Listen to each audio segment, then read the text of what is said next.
السلام عليكم ورحمة الله. السلام عليكم ورحمة الله. الحمد لله رب العالمين. اللهم صل على سيدنا محمد وعلى آل سيدنا Muhammad. Kita dalam segala urusan dunia mengambil keputusan kita harus bermusyawarah. Tapi kalau dalam hal ibadah tidak semestinya bermusyawarah. Artinya kalau kita mau laksanakan kewajiban kita, masa kita bermusyawarah dulu? Allah Subhanahu wa taala memanggilkan kita untuk menunaikan salat kita 5 waktu, tidak perlu dimusyawarahkan. Kalau kita sudah mendengar hayya 'alas salah, hayya 'alal falah, segera tunaikan kewajiban kita. Kalau kita perhatikan dalam Al-Quran, banyak ayat-ayat yang Allah Subhanahu wa taala ikatkan salat dengan zakat, atau bahasa lain salat dengan infak, sebagaimana firman Allah Subhanahu wa taala di suratul Baqarah, dan saya yakin semuanya hafal. A'udzu billahi minasyaitonir rajim. Bismillahirrahmanirrahim. Alif Lam Mim. Dzalikal kitabu la raiba fihi hudan lil muttaqin. Alkitab ini petunjuk bagi siapa? Bagi muttaqin. Dan Allah menjelaskan sifat-sifat mereka. Kalau kita ingin meniru mereka, ingin bergabung bersama mereka, ingin menjadi seperti mereka, ikutilah penjelasan Al-Quran. Siapa sih al-muttaqin ini?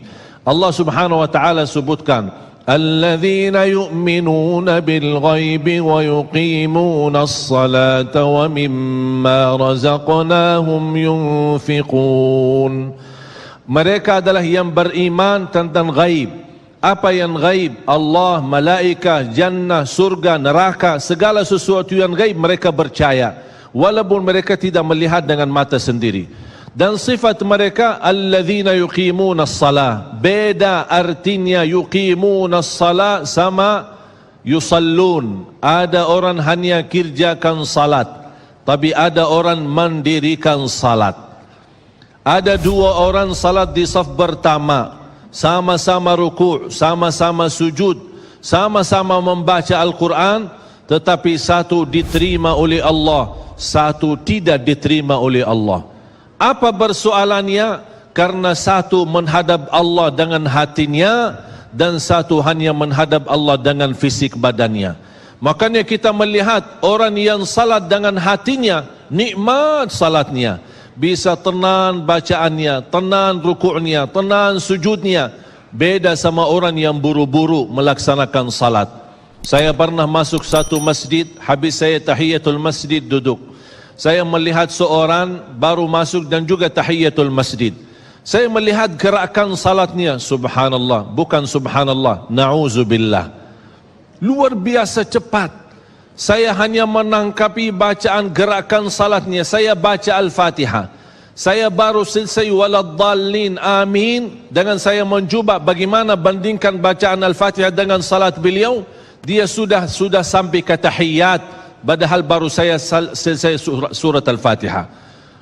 Salat apa ini yang kita kerjakan? Banyak orang-orang berlomba-lomba seolah-olah ada juara. Siapa yang paling cepat selesai salat dapat juara 1. Inilah yang terjadi dalam keadaan kita. Makanya kita merasa tidak nikmat salat kita. Yang kita hanya kejar seminar khusyuk dalam salat, latihan khusyuk dalam salat. Sebenarnya Bapak Ibu biar faham, tidak ada perintah dalam Al-Quran memerintahkan salat yang khusyuk. Tidak ada perintah dari Rasul salat yang khusyuk. Salat khusyuk itu apa? Salat yang khusyuk hasil dari salat yang tenang. Allah perintahkan ketenangan dalam salat. Ar-Rasul SAW memerintahkan ketenangan dalam salat. Kalau sifat khusyuk adalah sifat orang mukmin yang melaksanakan salat tuma'nina. Qad aflahal mu'minun alladzina hum fi salatihim khashi'un. Ketika ada seorang datang ke masjid di zaman Rasulullah sallallahu alaihi wasallam, masuk masjid, tahiyatul masjid, selesai salat, dia datang kepada Rasul mau salaman, Rasul tidak menjawab. Bahkan Rasul berkata, salli fa innaka lam tusalli, salatlah karena kamu belum salat. Dia pergi ke depan, salat lagi, selesai balik lagi bertemu Rasul. Mau salaman, Rasulullah SAW tidak menjawab. Salli fa innaka lam tusalli, salat dulu karena kamu belum salat. Sampai 3 kali dikasih tahu oleh Rasulullah SAW.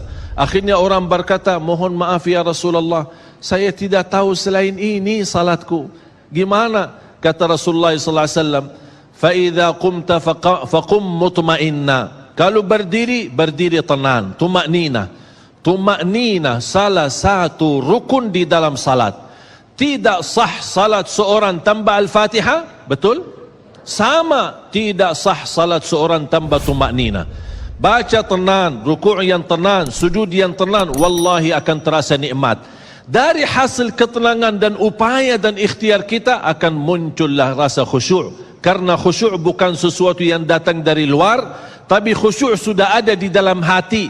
Tinggal bagaimana cara dikelola, bagaimana bisa dikembangkan cara salat yang tenang.